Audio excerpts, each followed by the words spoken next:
ভীষ্মই সকলোৰে আগত কৃষ্ণক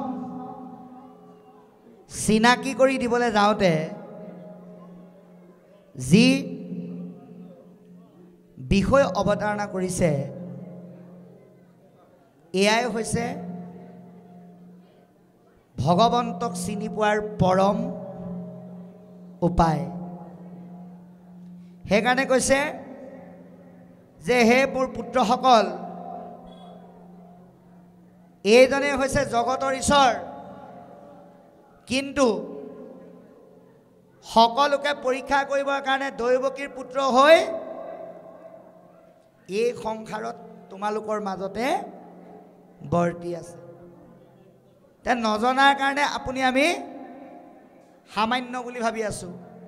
যেনেকৈ সাগৰত মাছবিলাকে জোনৰ পোহৰটো দেখি আমাৰ লগৰে এজন বুলি ভাবে, আমিও কৃষ্ণক তেনেকৈ ভাবি আছোঁ বুলি কৈছে। চোৱাচোন তেওঁ ভকতৰ কাৰণে কিমান ত্যাগ কৰিব পাৰে। কেতিয়াবা সেইজন কৃষ্ণই পাণ্ডৱৰ বাৰ্তা লৈ পেলাই দুৰ্যোধনৰ ওচৰলৈ দূত হৈ পেলাই গৈছে। সেইজন কৃষ্ণই আকৌ প্ৰভূত বাণী কৰি মানুহক মন্ত্ৰণা দিছে। গতিকে সেইজনে আকৌ জগতক ৰক্ষা কৰিছে। কিমান এটা অনন্য মহিমাৰে মহিমামণ্ডিত হৈ ভগৱন্তই কৃপা কৰিছে। গতিকে তেওঁ সকলোকে ৰক্ষা কৰে, সকলোতে তেওঁ সমান, সকলোকে তেওঁ সমভাৱে চায়। কিন্তু কি বুলি কৈছে? ভকতৰে পক্ষপাত তথাপি কৰন্ত। তেওঁ যদিও সকলোতে সমান, ভকতক কিন্তু পক্ষপাত কৰে। ভকতক তেওঁ অকণমান বেছিকৈ স্নেহ কৰে।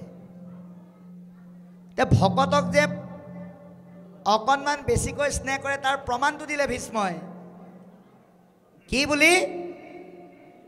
মই প্ৰাণ এৰু হেৰা হেন সময়ত, মই প্ৰাণ এৰিম বুলি গম পায়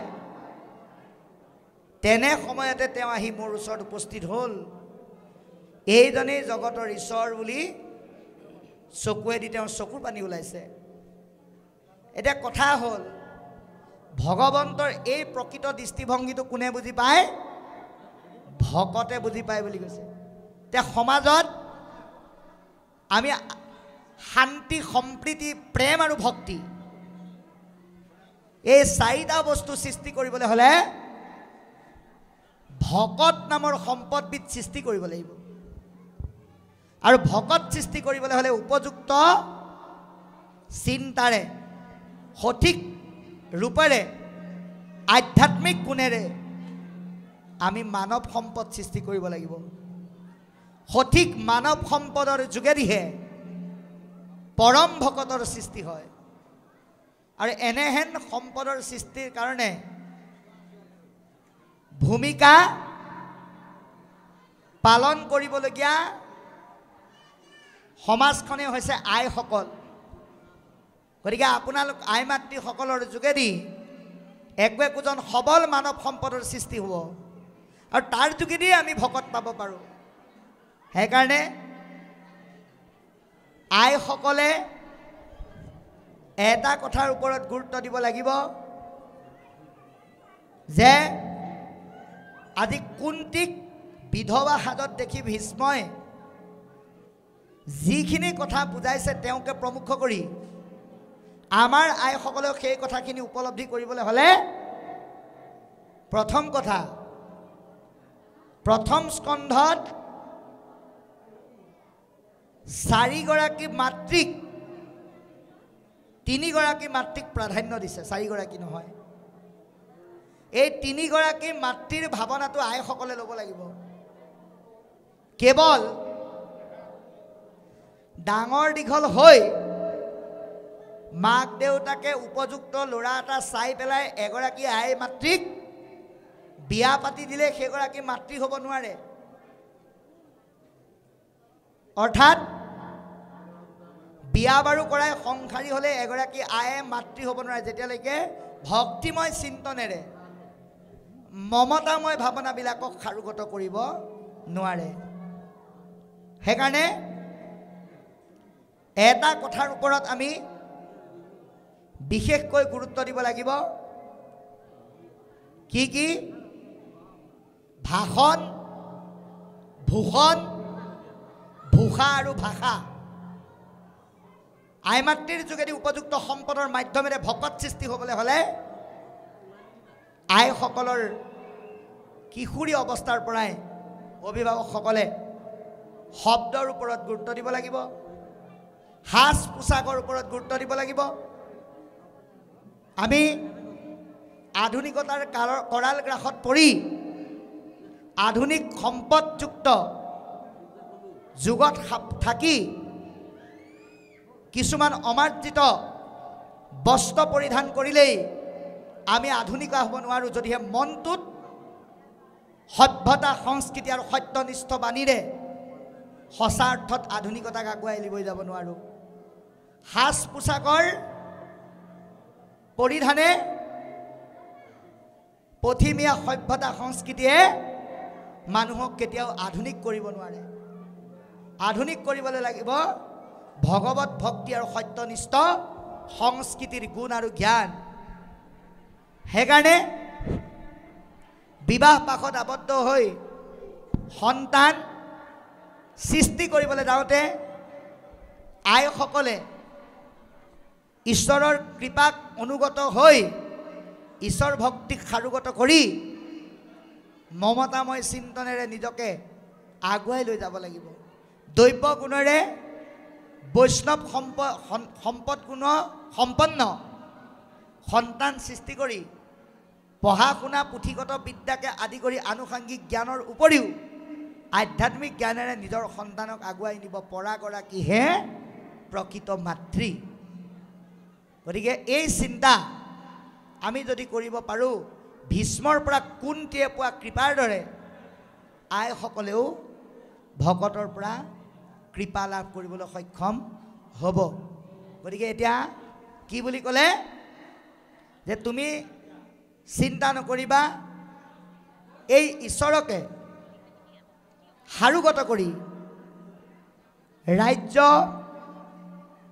প্ৰজা সমস্তখিনি প্ৰতিপালন কৰিবলৈ চিন্তা কৰা। এই বুলি কৈ ভীষ্মৰ চকুৰ পানী ওলাবলৈ লাগিল। আৰু এই পদে এই কথাখিনি কি বুলি কৈছে? ভীষ্ম মুখ্য উৎসৱ বুলি কৈছে। মৰিবলৈ যোৱাটো বাৰু উৎসৱ হ'ব পাৰেনে? আপোনাৰ আমাৰ দৃষ্টিত মৰিবলৈ যোৱাটো মানে দুখ, কিন্তু ভীষ্মই কৈছে মৰিবলৈ যোৱা মানে উৎসৱ। মৃত্যুটোক আপুনি আনন্দযুক্ত কৰিব লাগিব।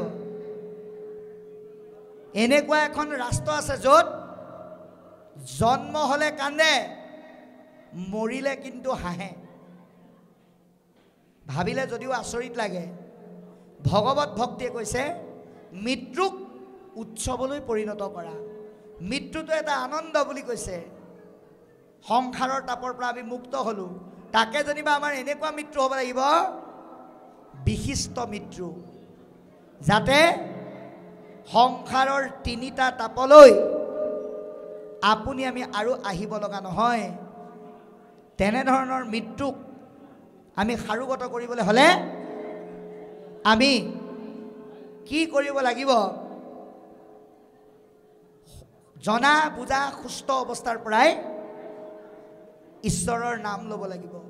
দ্বিতীয় স্কন্ধত সিদ্ধান্ত দিছে, এৰা অন্তকালে হৰি স্মৰে, যিটো ভাই গবন্ত তাহাৰ মহিমা কহি, কোনে পাৱে অন্ত।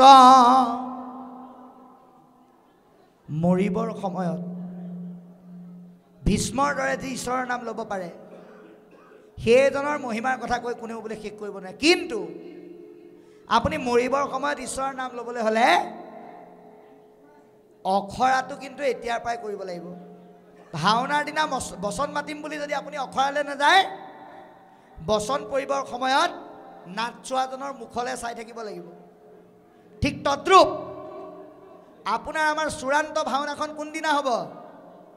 যিদিনা আপুনি আমি এই সংসাৰ এৰি যাম।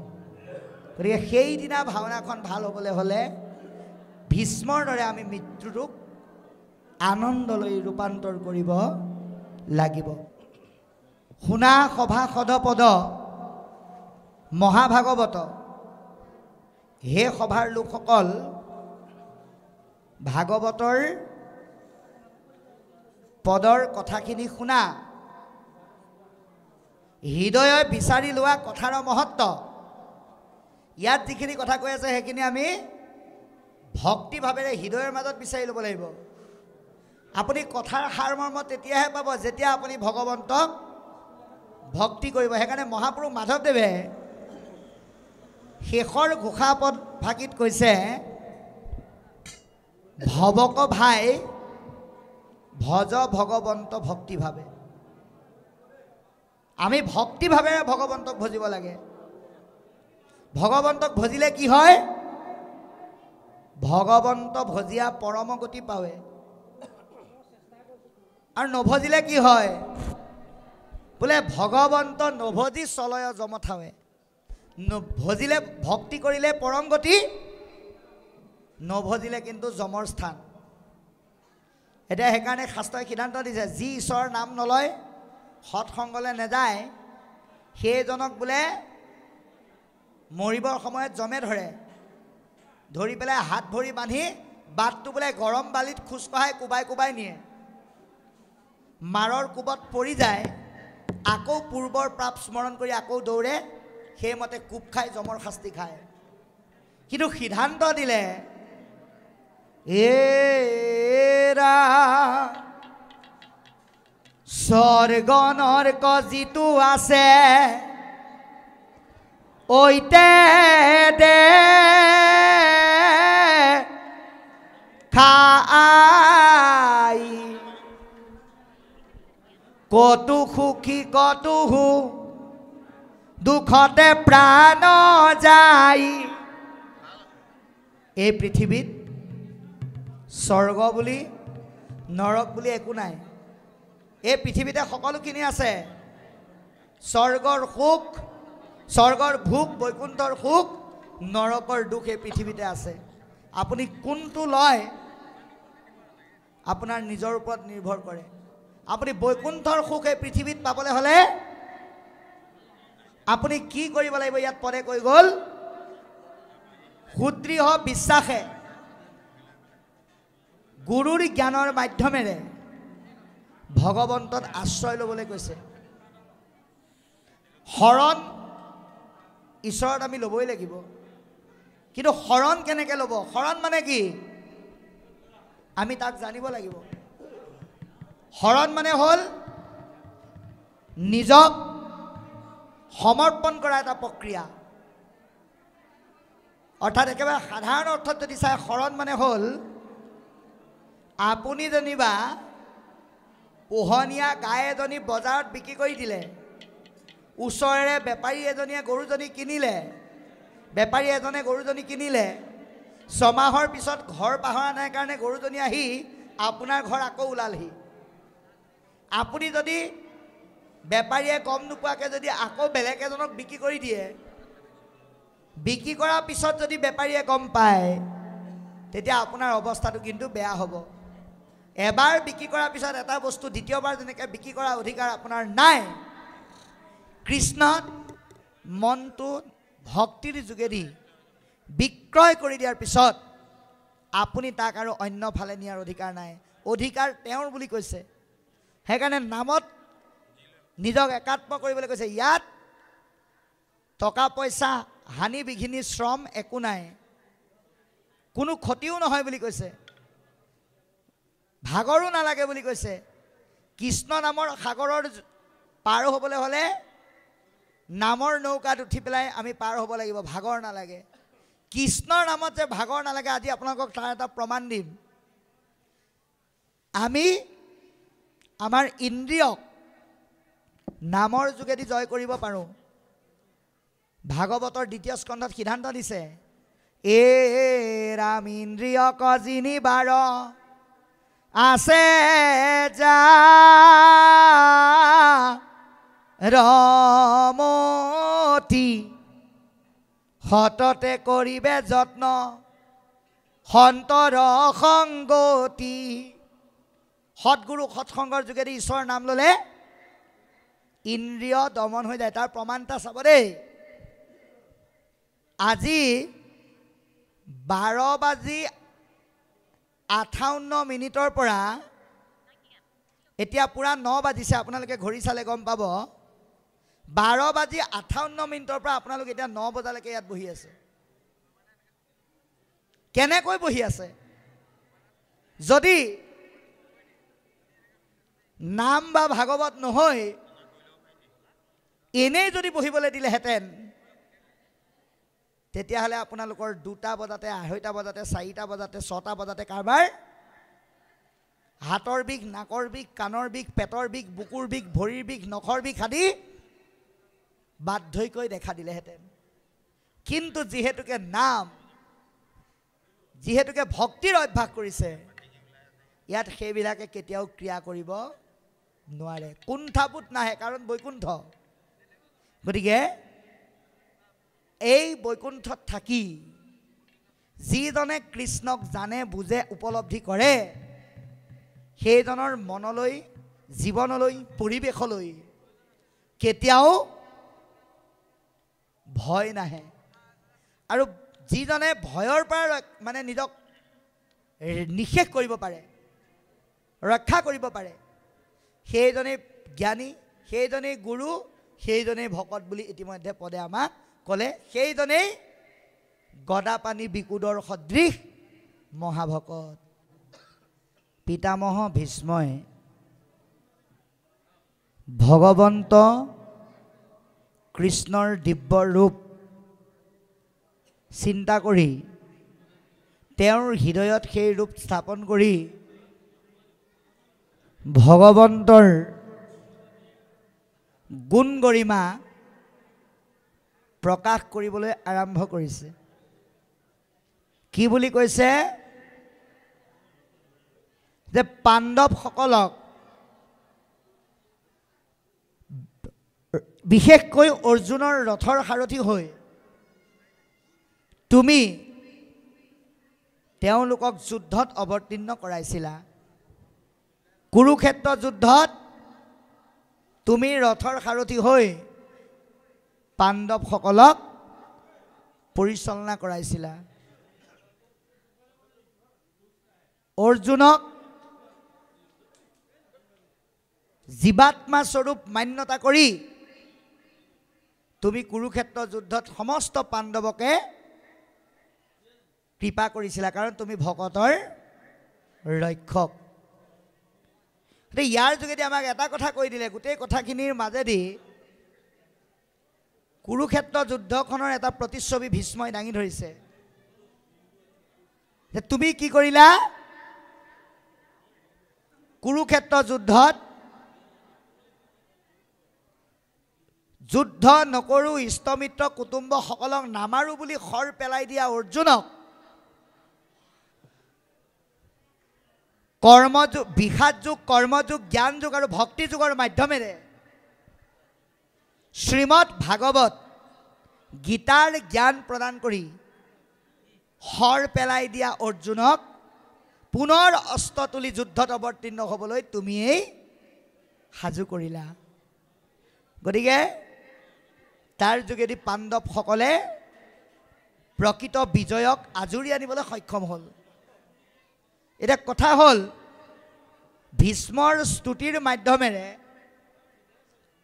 আমাক এটা কথা কৈছে যে কুৰুক্ষেত্ৰ যুদ্ধত 5 পাণ্ডৱে যেনেকৈ কৃষ্ণৰ কৃপা পালে, আপুনিও আমিও কিন্তু এতিয়া যদিও এই ভাৰতবৰ্ষত আছোঁ, আমি কিন্তু কুৰুক্ষেত্ৰ যুদ্ধতে আছোঁ। কুৰু মানে কি? কু মানে বেয়া, ৰু মানে ভাল। ভাল আৰু বেয়াৰ মাজত যুদ্ধখন আমাৰ সদায় চলি আছে। গতিকে ভাল আৰু বেয়াৰ মাজত চলি থকা যুদ্ধখনত আমাৰ কেতিয়াবা কি হৈছে, ভালটোক বাদ দি আমি বেয়াটোলৈ গৈছোঁ, বেয়াটোক বাদ দি ভালটোলৈ যাবলৈ হ'লে অৰ্জুনৰ ৰথৰ সাৰথি কৃষ্ণ হোৱাৰ দৰে আপোনাৰ এই দেহৰূপী ৰথৰ সাৰথি আপুনি কৃষ্ণক কৰি ল'ব লাগিব। পঞ্চ পাণ্ডৱে কৃষ্ণক যেনেকৈ মান্যতা কৰি প্ৰতিটো কথা উপলব্ধি কৰি যুদ্ধত জয় হৈছিল, পিতামহ ভীষ্মই যেনেকৈ নিস্বাৰ্থভাৱে ভগৱন্তক ভক্তি কৰিছে, ইয়াত দেখুৱাইছে কেনেকৈ ভক্তি কৰিছে, নিষ্কামভাৱে বুলি কৈছে। আমি ঈশ্বৰক ভক্তি কৰিবলৈ হ'লে আমি কামনা বাসনা মুক্ত হৈ ল'ব লাগিব। আমি আশাক পৰাস্ত কৰিব লাগিব যে হে প্ৰভু, ধন দিয়া, জন দিয়া, ঐশ্বৰ্য দিয়া, বিভূতি দিয়া, এইবিলাক আমাক নালাগে। এইবিলাকতকৈ আমাক তুমি তোমাৰ মাত্ৰ ভক্তি দিয়া। কাৰণ আপুনি আমি যদি আশাক পৰাস্ত কৰিব নোৱাৰোঁ, ভগৱন্তক কেতিয়াও লাভ কৰিব নোৱাৰোঁ। সেইকাৰণে ভক্তিৰ যোগেদি দেহাত্মা বিবেকক পৰাস্ত কৰি আত্মামুখী ভাৱনাৰ যোগেদি নিজক প্ৰস্তুত কৰিবলৈ হ'লে কেৱল 60 বছৰৰ পিছত নামঘৰত গৈ ভকতি কৰিম বুলি ভাবিলে ভুল হ'ব। সৰু অৱস্থাৰ পৰা আজি আপোনালোকৰ এই গাঁৱত আপোনালোকৰ দৰে অগ্ৰজসকলৰ প্ৰচেষ্টাত যুৱ শক্তি ওলাই আহি ভগৱন্ত ভক্তিৰ যি ভাগৱত ভক্তিৰ বীজ ৰোপণ কৰিছে, কণমানিসকলে যি গুৰুজনাৰ সংস্কৃতি খোল বাদ্যক জীৱনৰ পৰম সম্পদ হিচাপে আদৰি লৈছে, ইয়াক চিৰস্থায়ীভাৱে অটুট ৰাখিব লাগিব। আৰু আনসকলেও এই আদৰ্শসমূহ ল'ব লাগিব। কেৱল মানুহ হিচাপে জন্মগ্ৰহণ কৰি পঢ়া শুনা কৰি পুথিগত বিদ্যা আহৰণ কৰি গুণী জ্ঞানী হৈ ভাল চাকৰি কৰি এসোপা ধন টকা পইচাৰ লক্ষ্যৰে যদি আমি উঠি অহা প্ৰজন্মক পৰিচালিত কৰোঁ, তেতিয়াহ'লে কামত নাহিব। আপুনি যদি ল'ৰাটোক সৰু অৱস্থাৰ পৰা কয় যে এতিয়াই তোমাৰ নামঘৰলৈ যাবৰ হোৱা নাই, ভগৱানক ভক্তি কৰা প্ৰাৰ্থনা কৰাৰ সময় এতিয়া নহয়, তুমি এতিয়া পঢ়া শুনা কৰা, পঢ়া শুনা কৰি ডাঙৰ মানুহ হৈ ভাল চাকৰি কৰি ধন ঘটা, তাৰপিছত তুমি ভকতি এনেই কৰিব পাৰিবা, এনেকৈ যদি কয়, তেতিয়াহ'লে আপুনি এটা বিষ পুলি ৰোৱা হ'ব। আপুনি যেতিয়া বুঢ়া হ'ব, যিটো ল'ৰাক আপুনি ভকতি কৰিবৰ কাৰণে উৎসাহ দিয়াৰ সলনি তাক হতাশহে কৰিছিল, সেই ল'ৰাটোৱে আপুনি বুঢ়া হোৱাৰ পিছত কি বুলি ক'ব? পুহিবে নপাৰ বুঢ়া খাইবে মা ত্ৰচাহ এভুকি কাৰণে বুঢ়া মৰিয়ানা যাখ। ভক্তিবিহীন পৰিৱেশ নিৰ্মাণ কৰা ঘৰখনৰ ল'ৰা ছোৱালীয়ে ডাঙৰ হৈ বুঢ়া হোৱাৰ পিছত মাক দেউতাকক ক'ব, হেৰ' বুঢ়া, আগতে তই আমাক দি থাকিব পৰাৰ কাৰণে তোক আমি দেউতা বুলি মাতিছিলোঁ, কিন্তু যেতিয়া তই দিব মেলিব নোৱাৰা হ'লি, যি পাইছ তাকে খা আৰু সোনকালে মৰ। আৰু কি বুলি ক'ব? এ ৰাম এহি বুলি খৰ্ববাণী বুলিয়া বিস্তৰ অন্ন মুঠি দিয়া বোলে বুঢ়া মৰ মৰ।